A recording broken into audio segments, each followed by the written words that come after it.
नमस्कार, मैं संजीव कुमार आज बौद्ध दर्शन के संप्रदायों को संक्षेप में प्रस्तुत करने का प्रयास करूंगा।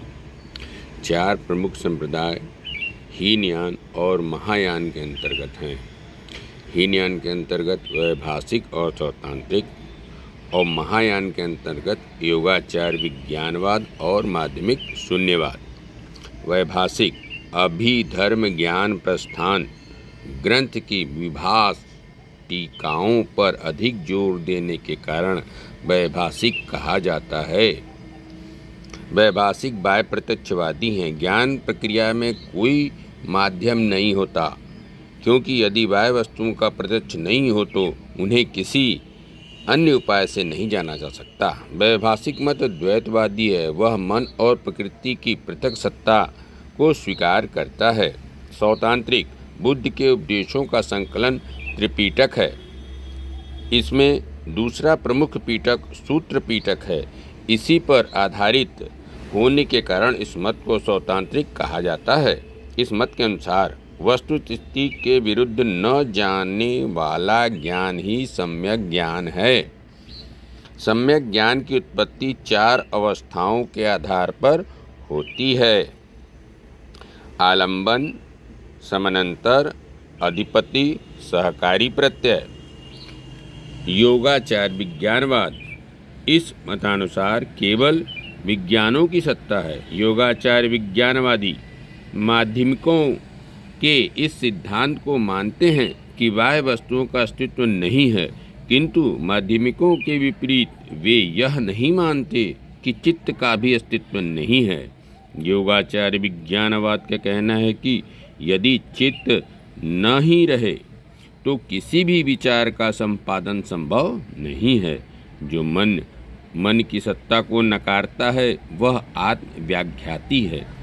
अन्य पदार्थ जो मन के बाहर प्रतीत होते हैं वे भी मन के अंतर्गत हैं, विज्ञान के आकार मात्र हैं। यदि ऐसा है तो ज्ञाता अपनी इच्छानुसार किसी वस्तु को उत्पन्न क्यों नहीं कर सकता? क्योंकि चित्त विज्ञानों का एक सतत प्रवाह है, जिसमें अतीत अनुभवों के संस्कार निहित हैं। जिस समय जिस संस्कार के लिए परिस्थिति अनुकूल रहती है उस समय उसी संस्कार का परिपाक होता है। आलय विज्ञान यह सभी विज्ञानों का द्वार या आधार है तथा सदैव परिवर्तनशील होता है। आचार्य असंग के अनुसार आलय विज्ञान वह समुद्र है जिसमें तरंगों की भांति संपूर्ण विश्व की जड़ एवं चेतन वस्तुएं प्रकट एवं विलीन होती रहती हैं। आलय विज्ञान से ही समस्त वस्तुओं की उत्पत्ति होती रहती है। अतः इस जगत में विज्ञप्ति मात्रता की सिद्धि होती है। आचार्य वसुबंधु के अनुसार चित्त, मनस, विज्ञान और विज्ञप्ति पर्याय है। वसुबंधु के अनुसार विज्ञान या विज्ञप्ति या चित्त ही एकमात्र परमार्थ सत्य है। इस आलय विज्ञान से पृथक एवं स्वतंत्र भौतिक पदार्थ की सत्ता नहीं है। जैसे पीलिया रोगी को सभी वस्तु पीली दिखाई देती है, उसी प्रकार अविद्याग्रस्त को बाह्य वस्तुएं सत्य दिखाई देती हैं, जबकि वास्तव में बाह्य वस्तुएं भ्रांति हैं। एकमात्र विज्ञान की या चित्त की सत्ता है। सत्ता के 3 प्रकार: परिकल्पित स्वप्न पदार्थ, भ्रम की दशा में आरोपित पदार्थ। जागतिक पदार्थ भी भ्रामक और परिकल्पित स्वभाव के हैं। दूसरा परतंत्र, प्रतीत समुत्पन्न और सापेक्ष सत्ता है। आलय विज्ञान, क्लिष्ट मनस और 6 प्रकार के विषय विज्ञान, ये 8 विज्ञान परतंत्र के अंतर्गत आते हैं। परिनिष्पन्न शुद्ध विज्ञप्ति मात्र तत्व है। इसमें ज्ञाता, ज्ञेय, दैत्य, ग्रह वासना का नितांत अभाव है। यह परिणाम रहित, अविकारी और एकरस है। यही लोकोत्तर ज्ञान है। इसी को तथता, धर्म धातु और परमार्थ कहते हैं। विज्ञानवादियों द्वारा बाह्य पदार्थों का खंडन। जिस प्रकार स्वप्न में वस्तुएं मन में होती हैं, उसी तरह जागृत अवस्था में भी वस्तुएं मन में ही होती हैं, इसकी पुष्टि परमार्थ ज्ञान से होती है। सहोपलम्भ नियम से पुष्टि। इसके अनुसार नीले रंग और नीले रंग के ज्ञान में कोई भेद नहीं है, अर्थात दोनों एक ही है। ज्ञान या तो वस्तु के बाद उत्पन्न होगा या वस्तु के पहले या वस्तु के साथ साथ। ज्ञान वस्तु के बाद संभव नहीं है, क्योंकि वस्तु उत्पन्न होते ही विनष्ट हो जाती है। ज्ञान वस्तु के पहले भी संभव नहीं है, क्योंकि तब वस्तु ही नहीं थी। अब यदि ज्ञान वस्तु के साथ साथ उत्पन्न होता है तो फिर वस्तु को ज्ञान से पृथक नहीं किया जा सकता। अज्ञान की दशा में वस्तु और ज्ञान की दशा में विज्ञान है। माध्यमिक शून्यवाद। शून्यता असत नहीं है, क्योंकि असत बुद्धि की एक कोटि है, जबकि शून्यता बुद्धि की कोटियों से परे है। शून्यता परमार्थिक सत्ता का सूचक है, जो समस्त प्रपंचों से रहित है। उसका स्वरूप अवर्णनीय है। स्वभाव शून्यता का आशय है कि वस्तुओं में ऐसा कोई विशिष्ट भाव नहीं है जो केवल उसी में हो। वस्तुएं सापेक्षिक स्वभाव की हैं, वे परतंत्र हैं। प्रपंच शून्य। परम तत्व प्रपंच शून्य है। भाषा के माध्यम से इसका वर्णन नहीं किया जा सकता। वर्णन किसी सविशेष वस्तु का ही हो सकता है।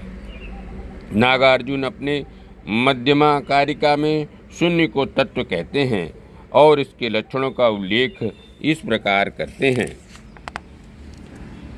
अपर प्रत्यम शांतम प्रपंचरैव प्रपंचितम निर्विकल्पम अनानार्थ एतत् तत्वस्य लक्षणम। अपर प्रत्यय शून्यता को किसी दूसरे प्रत्यय द्वारा नहीं जाना जा सकता, नहीं इसका उपदेश दे सकते हैं। प्रत्येक प्राणी को इसकी अनुभूति स्वयं करनी पड़ती है। शांत शून्यता में किसी प्रकार का विकार नहीं है, अतः शांत है। प्रपंचरैव प्रपंचस्तम। प्रपंच अर्थात शब्द, शब्दों के माध्यम से इसका वर्णन नहीं किया जा सकता। इसी कारण इसे अशब्द और अनक्षर तत्व कहा गया है। निर्विकल्पम शून्यता बुद्धि विकल्पों से रहित है। अनानार्थ शून्यता नाना प्रकार के अर्थों से रहित है। इसका एक और अभिन्न अर्थ है। इस परमार्थ तत्व के ज्ञान को सम्यक संबोधि कहा गया है। परमार्थ तत्व अवर्णनीय है। अष्ट सहस्त्रिका प्रज्ञापारमिता के अनुसार शून्यता उसका पर्यायवाची है जिसका कोई कारण नहीं है। जो विचार एवं प्रत्यय से परे है वह जिसकी उत्पत्ति नहीं होती, जो उत्पन्न नहीं हुई और जिसका कोई माप नहीं है। तत्व चतुष्कोटि विनिर्मुक्त है। तत्व बुद्धि की चार कोटियों सत असत, सत और असत दोनों न सत न सत से भिन्न और विलक्षण होने के कारण अनिर्वचनीय है तथा शून्य नाम से अभिहित किया जाता है। संसार भी अनिर्वचनीय है। सांसारिक पदार्थों का स्वरूप निर्धारण बुद्धि विकल्पों के माध्यम से असंभव है। बुद्धि पक्ष और विपक्ष दोनों की सिद्धि के लिए समान बल की युक्तियां प्रस्तुत करती हैं। बुद्धिजन्य समस्त दार्शनिक मत अपने ही अंतर्विरोधों के कारण खंडित हो जाते हैं। इसी कारण माध्यमिकों ने संसार को भी शून्य कहा है। सांसारिक वस्तुएं तत्व रहित हैं और तत्व प्रपंच रहित है।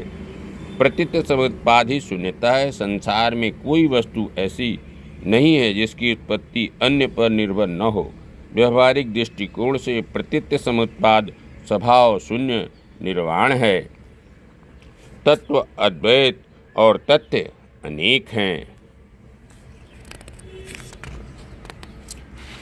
शून्यवाद द्विविध सत्य मानता है। नागार्जुन के अनुसार बुद्ध ने दो प्रकार के सत्य माने हैं। वे अपने माध्यमा कारिका में कहते हैं संवृत्त सत्य और परमार्थ सत्य। संवृत्त का अर्थ आवरण होता है। संवृत्त वह अवधारणा है जो परम सत्य को आवृत्त करता है। यह सत्ता का वह स्तर है जिसका परमार्थ ज्ञान द्वारा बाध होता है। समृत्त सत्य जन साधारण के लिए है तथा यह समृद्धि बुद्धि विकल्पों द्वारा कार्य करती है। समृद्धि दो प्रकार की होती है, तत्व समृद्धि अर्थात लोक समृद्धि, इसमें इंद्रियों द्वारा वस्तुओं का बोध होता है। मिथ्या समृद्धि आलोक समृद्धि, इसे भ्रम स्वप्न कहते हैं आते हैं। नोट, समृद्धि परमार्थ की प्राप्ति का साधन है। शून्यवाद की सार्थक युक्तियाँ, ज्ञाता ज्ञेय और ज्ञान तीनों परस्पर भिन्न हैं, अतः यदि एक असत हो तो शेष दोनों भी असत सिद्ध होंगे। द्रव्य परीक्षा, जब हम द्रव्य की खोज करते हैं तो गुणों तक पहुँचते हैं और जब गुणों की परीक्षा करते हैं तो द्रव्य की स्थिति उभर कर सामने आती है। द्रव्य और गुण की कल्पना सापेक्षिक है। प्रमाण परीक्षा, प्रमाण की प्रामाणिकता सिद्ध नहीं की जा सकती। प्रमाण स्वतः प्रमाणित नहीं है। यदि दूसरे प्रमाण का सहारा लिया तो प्रमाण प्रमेय हो जाता है। ज्ञेय के आधार पर प्रमाण को सिद्ध किया जाए तो वह प्रमेय ही प्रमाण हो जाएगा। काल परीक्षा, भूत को नहीं माना जा सकता क्योंकि वह बीत चुका है। भविष्य अभी आया नहीं। वर्तमान भूत और भविष्य के सापेक्ष है। वर्तमान उसे कहा जाता है जो न भूत हो न भविष्य हो, अतः वर्तमान भी सापेक्ष हो जाता है, अतः काल शून्य स्वरूप है। उत्पत्ति परीक्षा, नागार्जुन के अनुसार उत्पत्ति स्वतः नहीं हो सकती क्योंकि ऐसी स्थिति में वस्तु को उत्पत्ति के पूर्व मानना पड़ेगा। उत्पत्ति परतः भी नहीं हो सकती क्योंकि दूसरी वस्तु में इसका अभाव था। स्वतः परतः मानने पर विरोधाभास की स्थिति उत्पन्न होती है। कार्य कारणवाद बुद्धि का केंद्रीय सिद्धांत है। शून्यवाद इसका भी खंडन करता है। कोई भी पदार्थ स्वतः उत्पन्न नहीं हो सकता। स्वतः उत्पन्न होने का अर्थ है कि कार्य उत्पत्ति के पूर्व कारण में विद्यमान था। सत्कार्यवाद, यदि ऐसा है तो पुनः उत्पत्ति मानना व्यर्थ है। यदि कारण कार्य में असत्य है सत्कार्यवाद तो कार्य उत्पन्न ही नहीं हो सकता। स्वतः परतः दोनों विरोधाभास उत्पन्न करेंगे। अकारण उत्पत्ति भी असंभव है क्योंकि प्रत्येक कार्य का कोई कारण अवश्य होना चाहिए। अतः परमार्थिक दृष्टि से कोई पदार्थ कभी भी कहीं भी उत्पन्न नहीं हो सकता। अजातिवाद, नागार्जुन अपनी माध्यम कारिका के प्रारंभ में ही अष्ट निषेधों को प्रस्तुत कर देते हैं। अनिरोधम, अनुत्पादम, अनुच्छेदम, अशाश्वतम, अनेकार्थम, अनानार्थम, अनागमम, अनिर्गमम। प्रतीत समुत्पाद में न विरोध होता है, न उत्पाद होता है, न उच्छेद होता है, न उसकी शाश्वत स्थिति होती है। यह अनेकार्थ, अनानार्थ, अनागम्य और अनिर्गम्य है। हमारा सारा ज्ञान सापेक्ष और भेद के आधार पर स्थित है।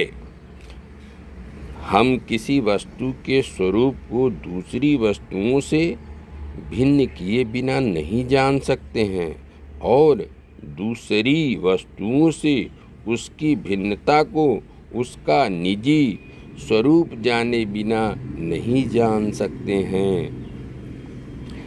इस तरह संसार में हम एक वस्तु से दूसरी वस्तु की ओर भटकते रहते हैं। शून्यता ही हमें शांति दे सकती है। नागार्जुन कहते हैं कि मेरे दर्शन में कोई दोष नहीं है क्योंकि मेरी कोई प्रतिज्ञा नहीं है। बौद्ध दर्शन में दो प्रमाण स्वीकार हैं, प्रत्यक्ष और अनुमान।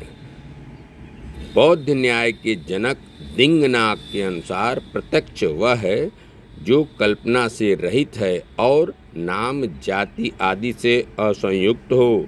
प्रत्यक्षम कल्पनापूढ़म नाम जात्यादि संयुक्तम। धर्म कीर्ति ने उपर्युक्त में पुनरुक्ति दोष बताया और कहा प्रत्यक्ष वह है जो कल्पना एवं भ्रांति से रहित है। प्रत्यक्षम कल्पनापूढ़म अभ्रांतम।